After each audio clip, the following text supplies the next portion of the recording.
नमस्कार, आप देख रहे हैं आजाद भारत टाइम्स और मैं हूं आपके साथ ज्योति कनौजिया। आइए रुक करते हैं खबरों की ओर।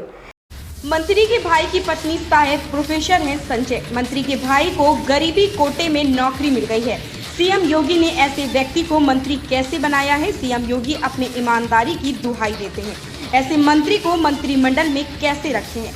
अभ्यर्थी मांग करते हैं तो लाठियां चलवाते हैं। मंत्री बनने के बाद उन्होंने 20 लाख की जमीन खरीदी, 1 करोड़ 26 लाख की जमीन 20 लाख में खरीदी। अपनी माताजी के नाम पर 12 लाख की जमीन खरीदी, जिसकी वैल्यू करीब 5 करोड़ है। इटावा में भी मंत्री जी ने जमीन खरीदी है। 2 करोड़ की जमीन 20 लाख में खरीदी। चौथी जमीन 8 लाख में खरीदी, जिसकी वैल्यू करीब 3 करोड़ है। ये सभी जमीनें मंत्री बनने के बाद खरीदी। इन जमीनों का पेमेंट कहां से हुआ? क्या स्वेटर घोटाले में पैसा मिला? क्या मिड डे मील का पैसा खाकर जमीन खरीदी गई? शिक्षण संस्थानों को बदहाल कर जमीनी खरीद गई। चांसलर को गिरफ्तार करके जेल में डालना चाहिए। और जिस मंत्री के प्रभाव में ये फर्जीवाड़ा हुआ, उस मंत्री के खिलाफ बर्खास्तगी की कार्रवाई होनी चाहिए। क्या उत्तर प्रदेश में किसी सामान्य गरीब के बेटे को?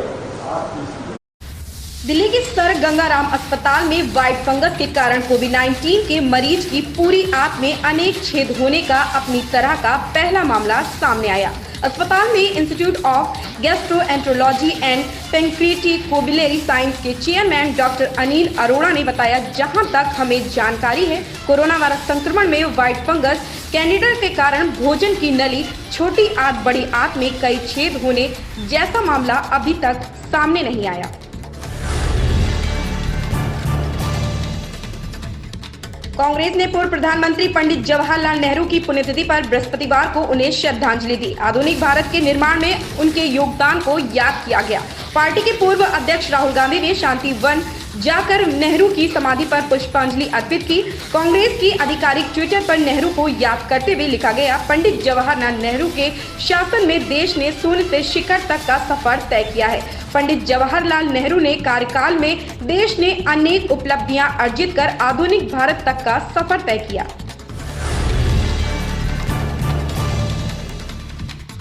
पश्चिम बंगाल के उत्तर 24 परगना जिले में एक इमारत में बुधवार देर रात आग लग गई। इस इमारत में कई गोदाम बने हैं। अधिकारियों ने बताया कि घटना कोलकाता से 15 किलोमीटर दूर न्यू बैरकपुर के बिलकंदा इलाके की है। उन्होंने बताया कि इमारत में एक बनियान निर्माण इकाई भी है और हादसे के समय 2 लोगों के वहां होने की आशंका है। दिल्ली में बृहस्पतिवार सुबह आसमान साफ रहने के साथ ही न्यूनतम तापमान सामान्य से 5 डिग्री कम 22.0 डिग्री सेल्सियस दर्ज किया गया। भारत मौसम विज्ञान विभाग IMD के अनुसार दिन में आमतौर पर आसमान साफ रहने और अधिकतम तापमान के 40 डिग्री सेल्सियस के आसपास रहने का अनुमान है। वहीं सुबह 8:30 बजे हवा में आर्द्रता का स्तर 52% दर्ज किया गया था। अंडमान और निकोबार द्वीप समूह के कुछ हिस्सों में 30 मई तक भारी बारिश हो सकती है। भारत मौसम विज्ञान विभाग IMD ने बृहस्पतिवार को यह जानकारी दी। मौसम विभाग ने अगली सूचना तक मछुआरों को समुद्र में नहीं जाने की सलाह दी है। द्वीप समूह में बृहस्पतिवार, शुक्रवार, शनिवार और रविवार को 1 या 2 स्थानों पर 7 से 11 सेंटीमीटर की भारी बारिश हो सकती है। मौसम वैज्ञानिकों के अनुमान के मुताबिक बादल गरजने और बिजली चमकने के साथ ही इस दौरान द्वीप समूह में 40 से 50 किलोमीटर प्रति घंटे की रफ्तार से तेज हवाएं चल सकती हैं। केंद्रीय मंत्री रविशंकर प्रसाद ने गुरुवार को स्पष्ट किया है कि सोशल मीडिया के नए नियम केवल दुरुपयोग करने के लिए बनाए गए हैं। इससे यूजर्स की निजता को किसी प्रकार का खतरा नहीं है। बता दें कि व्हाट्सएप ने इन IT नियमों को अदालत में चुनौती दी है। इसके बाद केंद्रीय मंत्री ने बयान जारी किया है। लाल किले पर हुई हिंसा को लेकर दिल्ली पुलिस ने जो चार्जशीट फाइल की है, उसमें कहा गया है कि 26 जनवरी के दिन किसान लाल किले पर कब्जा कर उसे नया प्रदर्शन स्थल बनाना चाहते थे। उत्तर प्रदेश सरकार ने राज्य की सरकारी सेवाओं में 6 महीने तक हड़ताल पर रोक लगा दी है। यह आदेश तत्काल प्रभाव से लागू होगा। अपर मुख्य सचिव कार्मिक मुकुल सिंघल ने इस संबंध में अधिसूचना जारी कर दी है। अपर मुख्य सचिव ने कहा कि राज्य के कार्यकलापों से संबंधित लोक सेवा सरकार के स्वामित्व या निर्माणाधीन किसी निगम के अधीन किसी सेवा तथा किसी स्थानीय प्राधिकरण के अधीन सेवा में 6 माह के लिए हड़ताल पर रोक लगाई जाती है।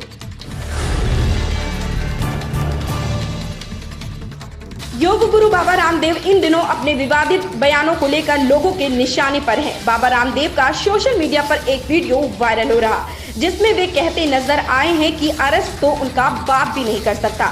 बाबा के इस बयान पर तृणमूल कांग्रेस की नेता महुआ मोइत्री ने रामदेव और सरकार को घेरा है। मोइत्रा ने सरकार पर हमला बोलते हुए कहा कि स्वामी रामदेव को गिरफ्तार तो किसी का बाप भी नहीं कर सकता। भाई और बाप तो विपक्ष को गिरफ्तार करने में व्यस्त हैं। सीतापुर जिले के सकरन इलाके में दुल्हन के द्वार पर बारात आई। धूमधाम से द्वार चार भी हुआ, लेकिन शादी का जोड़ा सस्ता देख दुल्हन पक्ष के लोग आग बबूला हो गए। गुस्साए लोगों ने दूल्हे के भाई की जमकर धुनाई कर दी। ऐसी ही खबरों से जुड़े रहने के लिए आप देखते रहें आजाद भारत टाइम्स।